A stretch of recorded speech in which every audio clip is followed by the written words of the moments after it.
안녕하세요. 북한 평양에서 살다가 2008년에 대한민국에 입국을 해서 지금 대구에 살고 있는 방소연입니다. 너무나 늦게 여러분들을 찾아뵙게 된 점 저 혼자 생각하면 아쉽기도 하지만 그래도 통일 이후에 저희들 삶의 하루하루가 북한에 계시는 많은 분들한테 도움이 될지도 모른다는 생각에 제 얘기를 이제부터 하나씩 남겨드리려고 합니다. 살짝 제가 앞전에 말씀을 드렸던 것처럼 저는 북한 최고위층의 집에 이제 결혼을 하게 됩니다. 남편 직업도 그 당시 김일성을 가까이에서 호위하는 그야말로 빨갱이 중에 빨갱이죠. 그렇게 일을 했고 시아버님이 그 당시는 북한의 철도를 총괄하는 그런 직책에서 일을 하셨습니다. 한국에 와서 보니까 그 태용호 공사님 책을 보면서 그분들 중에 나오는 많은 이름들 중에 저희 애들 분유를 사주시느라고 외국에서 많이 고생하셨던 분들도 계시고 초콜릿을 비롯해서 간식들을 사드리된다고 고생했던 분들도 계시고 그분들이 정말 어이없게도 나라를 위해서 충성하다가 장성택 라인이라는 이유로 다 이제 공개 처형되고 어느 날 없어지고 한 걸 보고 너무나 마음이 아팠었습니다. 그분들은 도대체 이제 며느리가 어떤 이제 여성인지도 모른 채로 그렇게 많이 고생을 했는데 고맙다는 인사 한마디 제가 못 드린 채 한국에 와서 아픈 소식을 전해 듣게 된 겁니다. 그래서 이제 그 시댁의 도움으로 저는 평양 상업대학 졸업생들이 위주로 가게 되는 정무원 대외봉사총국이라는 곳에 가서 일을 하게 됩니다. 무용을 했던 제가 뭐 경력이 있어요? 아무것도 몰라요. 그냥 무용밖에 배운 게 없는 제가 그곳에 들어가서 일한다는 거 참 말도 안 되는 일이죠. 대한민국 같으면 낙하산 인사라고 정말 이제 뭐 말이 참 많겠죠. 하지만 북한이라는 사회였기 때문에 아마 가능하지 않았나 이런 생각이 듭니다.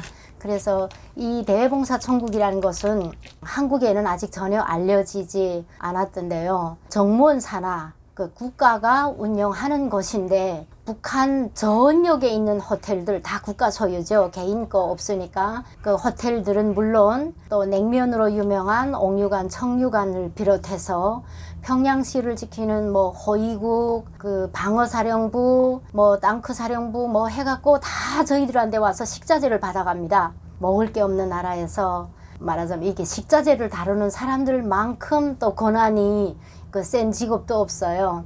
그러다 보니까 평양시 어디를 나가도 걸어 다니게는 안 되더라고요. 아는 분들이 그 무작정 이제 차를 세워서 이제 목적지까지 많이 데려다 주고 이렇게 하다 보니까 북한에서 최고의 막 좋은 식자재들을 취급하게 되고 또 그걸 아무래도 다루게 되니까 그걸 이제 늘 집에서 그런 거로 요리를 해 먹고 이렇게 살다 보니까 제가 대한민국에 나와서도 그런 자책감이 없어지지가 않더라고요.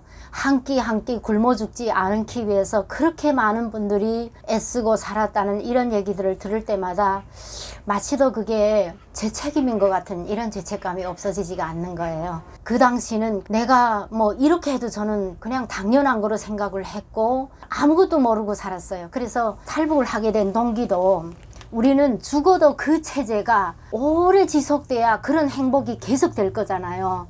그리고 그게 아주 옳은 일이라고 알았습니다. 정말 이렇게 대안이 있다라는 이런 생각을 꿈에도 못했기 때문에 우리는 죽어도 장군님을 지켜서 장군님을 중심으로 하는 이 공화국이 오랫동안 영생해야 된다는 생각 속에 죽기 살기로 충성을 했었거든요. 그래서 하나라도 일을 잘 해서 인정을 받으려고 많은 노력을 했지 다른 생각 자체를 해본 적이 없어요. 왜? 집에 뭐가 부족해야 그것도 뭐 이렇게 저렇게 여러 가지 비리도 하고 하겠지만 그 시아버지는 시아버지대로 보면 매일 이제 채소들이 딱딱 이제 하우스에서 재배한 신선한 채소들이 그냥 거의 매일 공급이 되거든요. 거기에 뭐 장을 잘 담그는 지역 있죠. 그런 데서 완전히 이제 최고급 장을 담가 올리고 고추장 담가 올리고 뭐 어디서 이제 꿀이 오고 어디서 보약들이 오고 이러니 집에 뭐가 부족했겠어요. 그래서 뭐 이런 속에서 살다 보니까 나라에 충성할 생각밖에 없던 제가 외국에 다니기 시작을 하면서 내가 자란 땅에 대해서 다시 한번 제대로 알게 되는 이런 계기를 맞게 됩니다. 우리가 대한민국에서 여권은 서로가 진짜 어린이들도 이 부모님 따라서 외국 가려면 여권 만드는 거 아주 쉽죠. 북한 땅에서 여권은 특히 국가일을 하는 사람들에 한해서는 굉장히 엄격합니다. 그게 국가보위부 3국에서 그 뒷조사를 다 해가지고 여권을 표창수여식 하듯이 줍니다. 그 다음 이제 외국에 출장 나갈 때 꼭 교육을 시킵니다. 그 나라 가서 절대 TV를 보지 말 거며, 안기부 요원들 같은 이런 사람들과 절대로, 그러니까 한국에서 온 사람들을 거의 다 안기부 요원들이라고 저희들한테는 주입을 하거든요.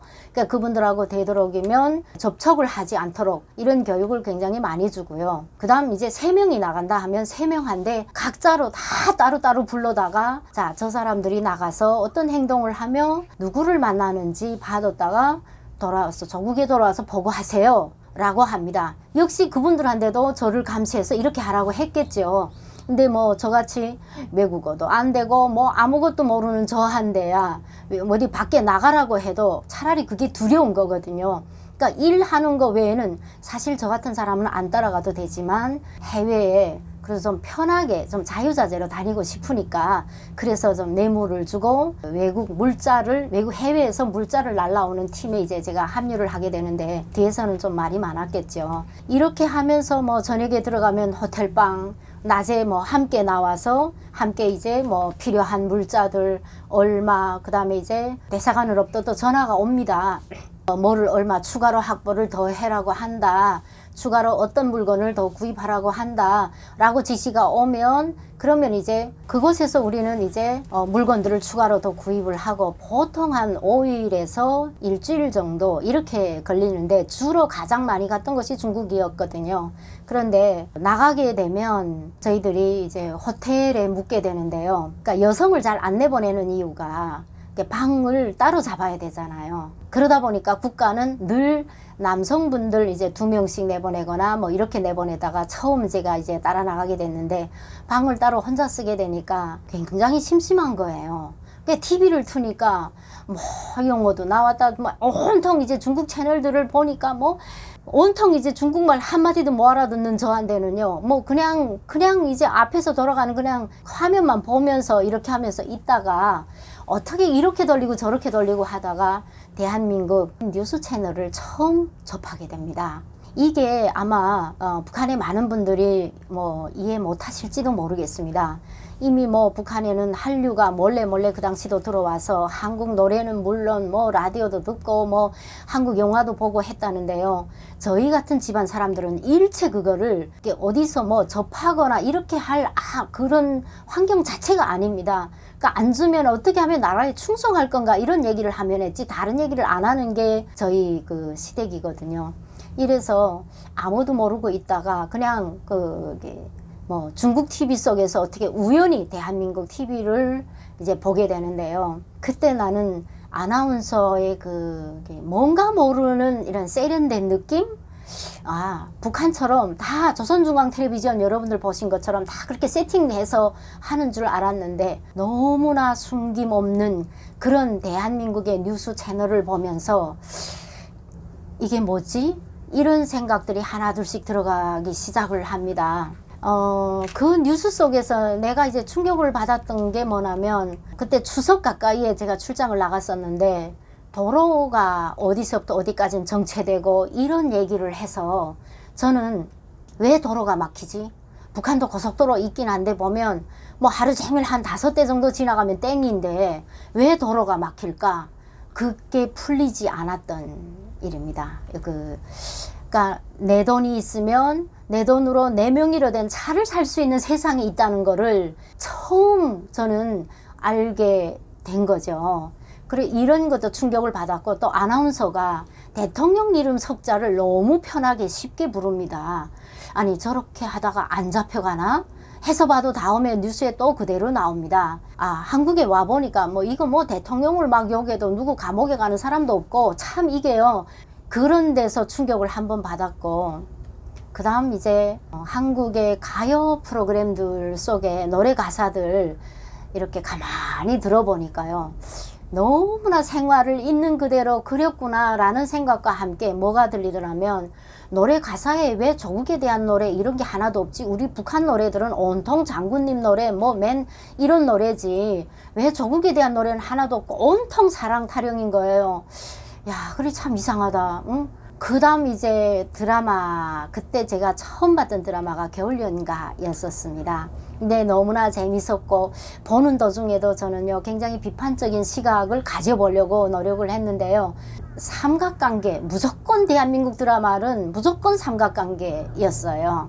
그래서 저거 애들은 뭘 보고 배우라고 맨 저런 것만 하나 이러면서 어떻게 북한 사람다운 생각을 앉아서 열심히 했었는데 제가 이제 가장 충격을 받았던 게 이제 홈쇼핑 채널이었습니다. 홈쇼핑 채널, 지금은 광고 방송이 자꾸 나오면 짜증이 날 정도인데요.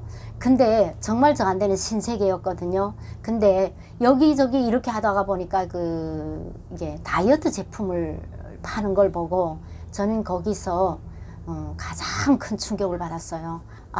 사회주의 지상낙원인 우리는 지금 먹을 게 없다고 수많은 사람들이 굶어 죽는다고 이러고 있는데 아니 미국의 식민지로 거지 많다고 그렇게 교육을 받았던 바로 그 남조선이 지금 지나치게 먹고 살 뺀다고 저런 약을 팔어? 야, 이거 진짜 왜 우리나라는 물건 파는 저런 채널도 없을까? 이런 생각과 함께 자본주의라는 이런 시장에 대해서 제가요 이게 조금씩 생각을 해보게 되는 거예요. 어떻게 그럼 저거는 국가가 만들어서 팔까? 저런 제품들은 이런 생각을 해보면 옆에 어느 회사 이름이 나와요. 그러니까 사회주의 계획경제와 자본주의 시장경제의 너무나 다른 점을 제가 그 순간에 어떻게 다 이해를 할 수 있었겠어요. 하지만 이거는 아니지 않냐. 북한처럼 이렇게 굶어 죽는 사람이 많아도 조선중앙텔레비전에서 얘기를 해주지 않으면 북한 주민들은 아무것도 모르고 살잖아요. 근데 한국의 뉴스들을 보게 되면 사건 사고부터 시작을 해서 정치인들이 잘못하면 잘못하는 거 다 그대로 방송을 하잖아요. 그래서 그런 진실의 힘이 저를 굉장히 많이 정신 차리게 해주는 겁니다. 그래서 야, 그러면 내가 살던 저 땅은 도대체 뭐지? 우리는 안전하서나 장군님만 믿으라고 그거 하나밖에 배운 게 없는데 그럼 도대체 내가 산 땅은 어떻게 봐야 되지? 나는 나 하나는 먹고 살기 편하다라고 하지만 수많은 사람들이 힘들게 살아가고 있고 진짜 평양시만 해도 정말 많은 사람들이 굶어서 먹을 게 없고 도시락 싸우기 힘들고 이런 상황들을 이제 봤지만 난 당연한 거로 생각을 했고 그건 다 미국 때문이다. 하나밖에 없는 사회주의 제도를 말살하려고 미국이 경제 제재를 해서 저런 거다. 늘 이렇게 생각을 하고 살았기 때문에 그 다음에 뭐 권력에 의해서 편히 잘 살게 되면요 그냥 덫치가 돼서 잘 모르거든요. 그때부터 저는 내가 살은 땅에 대한 고민을 굉장히 많이 하게 됐고요.